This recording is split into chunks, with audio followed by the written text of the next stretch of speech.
জায়গাটা একই, শুধু পেরিয়েছে সময়।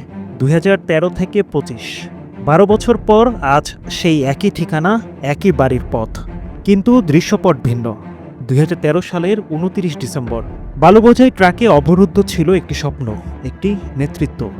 গুলশানে সেই ফিরোজা নামের বাসার সামনে রাখা হয়েছিল ট্রাক, যেন এক নেত্রীর কণ্ঠ রোধ করাই ছিল তখনকার রাষ্ট্রের একমাত্র লক্ষ্য। সেদিন খালেদা জিয়া ছিলেন বন্দী। মার্চ ফর ডেমোক্রেসি বাংলাদেশের ইতিহাসে একটি কালো অধ্যায় হয়ে রয়ে গেছে সেদিন।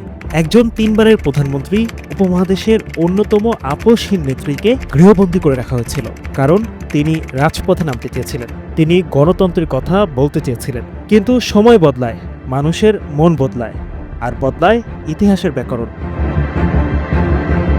২০২৫ সালের ৬ মে সকাল, একই ফিরোজার সামনে আজ বাঁধ ভাঙা জনস্রোত। পথ আটকে নেই কোনো বালুর ট্রাক, বরং রাস্তা জুড়ে পতাকা, স্লোগান আর ভালোবাসার ঢল। সাবেক প্রধানমন্ত্রী নয়, তিনি যেন আজ ফিরে এসেছেন দেশের রাজনৈতিক আত্মাকে জাগিয়ে তুলতে।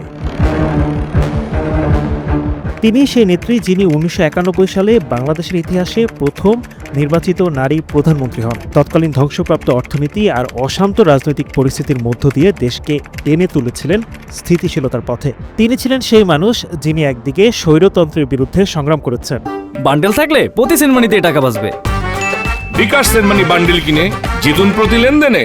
আর অন্যদিকে ২০০১ সালে নির্বাচনে বিএনপিকে নিরঙ্কুশ সংখ্যাগরিষ্ঠতা এনে আবারও দেশ পরিচালনার দায়িত্ব নিয়েছিলেন। কিন্তু পথটা এত সহজ ছিল না। ২০০৭ সালে জরুরি অবস্থায় তাকে কারাবন্দী করা হয়। ২০১৮ সালে রাজনৈতিক উদ্দেশ্য প্রণোদিত মামলায় ফের তাকে জেলে পাঠানো হয়। সেখানেও তিনি অসুস্থ শরীর নিয়ে লড়াই চালিয়েছেন, নেত্রী হিসেবে নয়, একজন যোদ্ধা হিসেবে।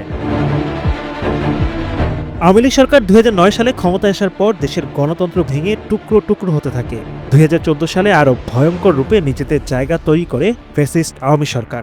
সে বছর শেখ হাসিনার অধীনে অনুষ্ঠিত হয় একতরফা নির্বাচন। বিএনপি সহ বেশ কয়েকটি বড় দল সেই নির্বাচন বর্জন করে। এতে শতাধিক আসনে বিনা প্রতিদ্বন্দ্বিতায় জয়লাভ করে আওয়ামী লীগ। একই ঘটনার পুনরাবৃত্তি হয় ২০১৮ সালের নির্বাচনেও।